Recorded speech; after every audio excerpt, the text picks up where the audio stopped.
Shout out to Ring RQ, Julius, you legend. We're going to do a joint interview, yeah? Yeah, we'll do a joint interview, Julius. Thanks for the support. You're a legend. From your girls, Raven and Ellie. Welcome to the motherfucking relay. We're covering today's top boxing news. Ow! Okay, we'll start with this. Some recent comments from the former WBC heavyweight champion Deontay Wilder, who was asked who wins the Tyson Fury versus Alexander Usyk fight, to which he responded, I don't know.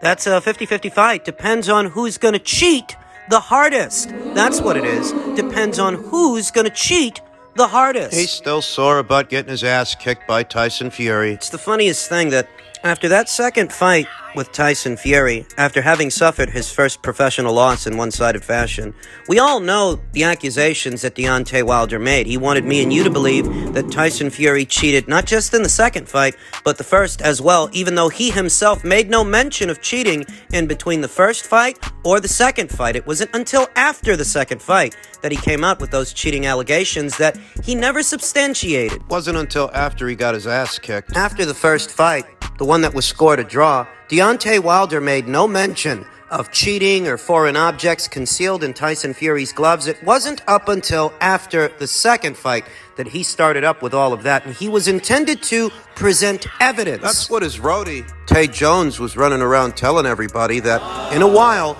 he would present the smoking gun. He would present the evidence that substantiated his claims that Tyson Fury was cheating. And bear in mind, I'm no Tyson Fury fan. The ridiculous nature of Deontay Wilder's accusations begged certain questions that never got answers. They still haven't. Ahead of what was the third fight, after the shellacking that he took in the second, Deontay Wilder took special care, both he and his team, to inspect Tyson Fury's gloves to make sure everything was all right. There was no foul play at work. He said he was very happy with everything ahead of that third fight. He wanted me and you to believe that the only reason Tyson Fury won that second fight the way that he did was because he was cheating. But then why did he win the third fight? Mark Breland pulled you out of that second fight. That's what he did. But Tyson Fury knocked you out. He knocked you out in the third. Was he cheating in that fight too? He's bitter. He's still raw about getting his ass kicked. Though perhaps none of that would have ever came into fruition if he didn't willfully invite Tyson Fury to the world title picture, the world title scene. You have to remember that the only reason Tyson Fury got a crack at the WBC title was because Deontay willfully gave him one. If not for that, Tyson Fury would have had to go some other route. He would have had to have worked his way up those ranks and fought in an eliminator of some kind. Deontay Wilder willfully gave him a title shot, fast-tracked him to the green belt, the WBC title, and it all blew up in his face. And for that, he still accuses Tyson Fury of cheating. With no evidence. No proof. It's been over a year's time since the final installment of both he and Tyson Fury's trilogy, and he's yet to substantiate any of the claims he made. In truth, he's not going to. Because both he and his claims, it's all bullshit. Are you expecting this guy to admit that he picked the cherry in Tyson Fury because he had no leverage with Anthony Joshua? You weren't the A-side then. You're definitely not the A-side now. Remember that Deontay Wilder wanted to be on equal footing with Anthony Joshua, even though Anthony was in possession of more alphabet titles than Deontay Wilder, 3 to Wilder's 1, and Anthony was, in fact, and still is, worth more money. Could never accept that Anthony was the A-side, that Anthony was worth a lot more money than he was. And he still is. What the fuck did your last fight do at the box office? You couldn't even crack 100,000. He saw Tyson Fury, an unbeaten fighter and a former champion at that time, as an alternative to Anthony Joshua, who he had no leverage against. It blew up in his fucking face. Just no less than he deserved for wasting everyone's time and attempting to sully and smear the name of Anthony Joshua, that smear campaign, trying to convince the world that Anthony Joshua was running from him, only for him to eventually admit that the money offered to him for a Joshua fight exceeded what he stood to make with Fury. Was that your idea of smart business? Getting your ass kicked by Tyson Fury for less money than you could have made with AJ. Wilder will never admit it. His fans won't either. They're just as obtuse and irrational as he is. Do not waste your logic on what are illogical and irrational individuals that cannot accept that Deontay Wilder is not who they thought he was. They're not going to admit it any more than Deontay's going to admit that the only reason he got his ass kicked by Tyson Fury is because he let him in. And if not for that, we wouldn't be here. He wouldn't be there. He's accusing Alexander Usyk of cheating too? Well, I must have missed it.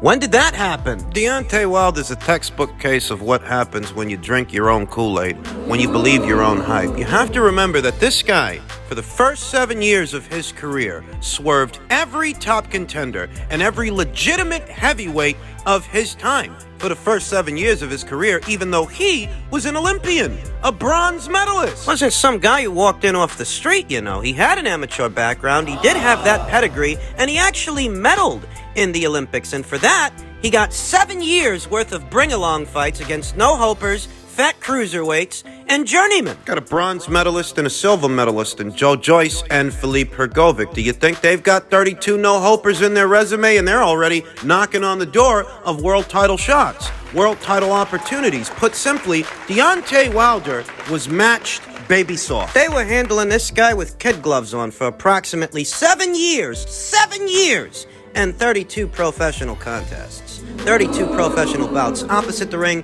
journeymen, fat cruiserweights, and no-hopers, to the point to where he started believing his own hype. He started believing that he was really the knockout machine. By knocking over stiffs and no-hopers. For a very long time. I remember that Deontay Wilder once said he didn't need skills because he had power. Well, some skills would have gone a long way opposite the ring, Tyson Fury, who destroyed him 2 times. And Wilder landed his signature punch. He landed the big right hand more than once, more than twice, more than thrice. You hit him with your best shot.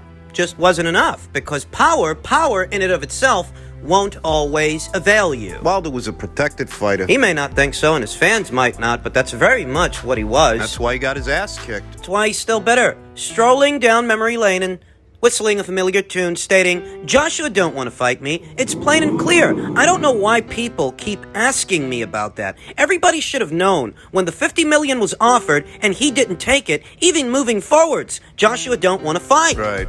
The $50 million offer with a 24-hour deadline attached. Deontay Wilder's en route to fight Andy Ruiz, as we all expected. It's not a bad fight. It's actually not a bad fight. In my humble opinion, it's more box office worthy than the welterweight contest set to go down very soon between Errol Spence Jr. and Keith Thurman. If I had to choose between those 2 fights, which one I'd purchase the Wilder versus Ruiz fight. It is a bit more intriguing, and there is some redemption there for Deontay Wilder. If he wins. He wins in spite of never getting around to fighting Anthony Joshua. He can at least say that he beat the man that beat the man. Wait a minute, I thought people always say the triangle theories don't work. Don't work in boxing, they don't. Beating Andy Ruiz doesn't mean you would beat or would have beat Anthony Joshua, though all the same. That is likely the narrative that Deontay Wilder's fans are going to run with, and at minimum, there is the merit of taking out one of the who's who guys this previous era of heavyweights, this era of fighters. Andy Ruiz is one of the who's who guys. He is a somebody. More of a somebody at least than 95% of what you'll find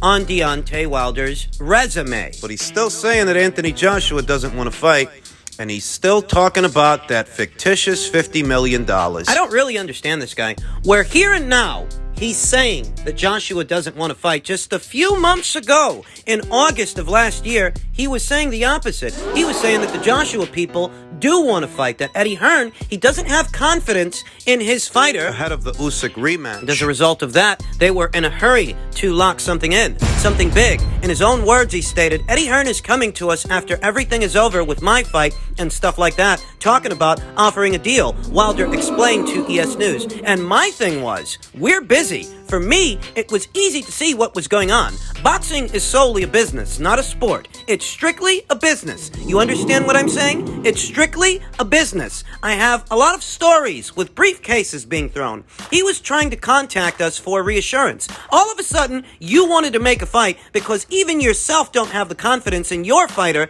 that he was going to win. For me, he was just trying to make a deal to ensure that he can lock something in. Deontay Wilder, in effect, is admitting that Eddie Hearn was trying to do a deal. He was trying to make a fight between him and Anthony Joshua. And in his own words, he was busy. The why of it, the why was Eddie Hearn trying to do a deal is irrelevant because you are admitting that he was trying to do a deal. You are admitting that he was trying to make a fight just a few months ago last year, so that this year you can turn around and say the opposite? Oh, now they don't want to fight? Which one is it, Deontay? Where you claim that Anthony Joshua was avoiding you because he didn't accept your quote-unquote $50 million? What does that say about you for rejecting twice as much money?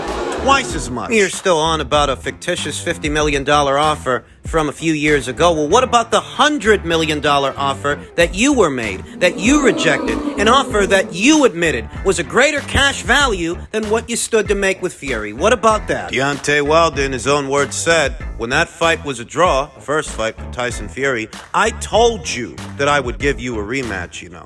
I was offered more money to fight Joshua than I was getting to fight you. This was in between the second fight and the third. Deontay Wilder was vying for a third fight, vying for another crack at the apple. He eventually got it. Just ended up getting his ass kicked again. So he's back up to his old tricks. Would seem that he is. In the coming days and weeks and months, in the buildup of what is intended to be Wilder versus Ruiz, you can expect the name of Anthony Joshua to get brought up regularly. You can expect that to be a big part of the marketing that fight gets. It being that Wilder's fight sold next to nothing. A far cry from the 800,000 the second Fury fight sold and the 600,000 in the third fight. Deontay Wilder couldn't crack 100,000 buys off his name alone. He couldn't do it. The estimates for what Wilder versus Hellenius did is somewhere in between 75 and 77,000. Those are the only two figures that are out there in reference to that fight. I do think he can do better opposite the ring, a more familiar face, a more well-known name in Andy Ruiz. It's just a question of how much more. Piracy being what it is, affecting the buy rate of many box office fights and the number of box office fights set to go down in sequence, it's oversaturating the market. It's that much harder to sell a box office fight, a pay-per-view, when so many of them are happening in sequence. So between the piracy and the number of pay-per-views coming up... Yeah, I think Wilder versus Ruiz can do better than Wilder versus Hellenius did, but not by that much. Not really. The saving grace and the silver lining for Deontay is that if he can do to Andy Ruiz what he did to Luis Ortiz and many other fighters in previous fights, if he can be the first guy to stop Andy. The thing about Wilder is he hasn't beaten that many who's who fighters in his era of heavyweights. He really hasn't. He only beat one champion, just one champion in... Stavern? Bermain Stavern. It's the only reigning champion he ever fought. It's the only reigning champion he ever beat. That's it. He's been around a lot longer than Anthony Joshua. He debuted in 2008, whereas Anthony Joshua debuted in 2013. But Anthony Joshua went on to unify titles. Anthony Joshua went on to become a two-time heavyweight champion after avenging the loss to Andy Ruiz, whereas Wilder Never got his title back. never unified titles with any of the other champions throughout his era. He has, in fact, fought less divisional top tens than Anthony Joshua has. Deontay Wilder's only fought 3, and of the 3, he only beat 2. Bermain Stavern is one, Luis Ortiz is another, and Tyson Fury. We all saw what happened to him at the hands of Tyson Fury. If he can beat Andy Ruiz, a former champion like himself, and the man who gave Anthony Joshua his first professional loss, there is some merit in that victory, some form of redemption. Wilder said that Andy's a good fighter, but this man doesn't have enough for me. I am that man. That's why they fear me. Who's they? We're just looking for a location right now. Got a lot of meetings. It's coming. I want to fight Andy, and I hope he wants to fight me. Luis Ortiz wasn't afraid of you. Dillian White's been chasing you around forever. How many offers from Anthony Joshua have you rejected? Fury wasn't scared of you. Doesn't look like Andy's scared of you either. So who fears you? What's this guy talking about? Drinking his own Kool-Aid again. Who does that? The Ruiz fight is a good fight. There is some merit, some redemption in it. So long as he wins. If he loses... His legacy won't age well, and suddenly, Anthony Joshua losing to that same guy to Feist timeout won't seem as bad. When it comes to Anthony Joshua, it's official. Anthony Joshua versus Jermaine Franklin has reportedly now been finalized and will take place on April 1st at the O2 Arena in London. Both boys are coming off decision losses in their last outings, in their last fights. Both were competitive fights. The Joshua versus Usyk rematch and Jermaine Franklin's fight opposite the ring, Dillian White. Wouldn't have been my first choice. It doesn't necessarily communicate strength and confidence that they're facing a fighter that just dropped a decision to Dillian White, who Anthony Joshua beat many years ago. It doesn't communicate confidence, though at the same time, when you think about where the bar is set. Wilder was last in action opposite the ring, a sparring partner, an old sparring partner who had already been knocked out years before by Johan Duhaupas. Johan Duhaupas, who Deontay Wilder knocked out years ago. See what I mean? It's not like he was particularly ambitious in his rebound fight when it came to his opponent choice. He basically shared the ring with an old sparring partner. Call a spade a spade. He played it safe. So did Fury. He faced Derek Chisora in a pointless trilogy. A pointless... You beat that guy, to fight 2 times. Why are you fighting him again? You say that the guy needs a keep busy fight, you get him a keep busy fight, but you're not going to convince me that you couldn't find him anyone other than a guy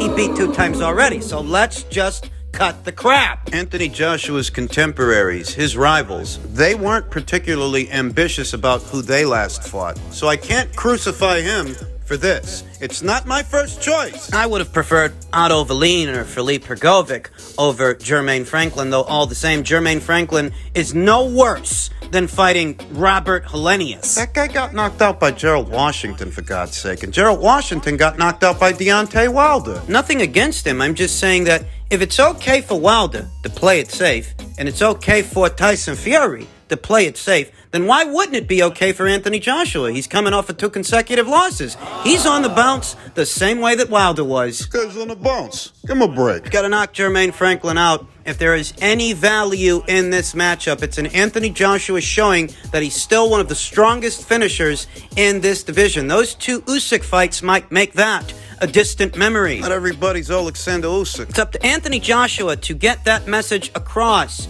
in his next performance. It's rumored he's paired up with Derek James of America. He's experimenting with a new corner, a new trainer. That might be a part of the reason they chose to take their foot off the gas. Play it safe. Exercise some discretion, though I will add that Jermaine Franklin in that Dillian White fight, he showed he's pretty solid. He's no mug. Now the guy can fight. He's got a chin, too. If Anthony Joshua can stop him where Dillian White could not, well, that is at least a step in the right direction en route to bigger nights and bigger fights. It's rumored that Dillian White himself, he will be sharing the ring with Otto Wallin, the solid southpaw that gave Tyson Fury all he could handle. Really good fight set to go down in the near future in today's heavyweight division. News is already broken that Joe Joyce is going to be taking on Zhilei Zhang. As stated, Dillian White is rumored to be facing Otto Wallin in their rescheduled match that was supposed to go down some time ago. You've got White versus Wallin to look forward to, Joshua versus Franklin, and the long-awaited, long-anticipated,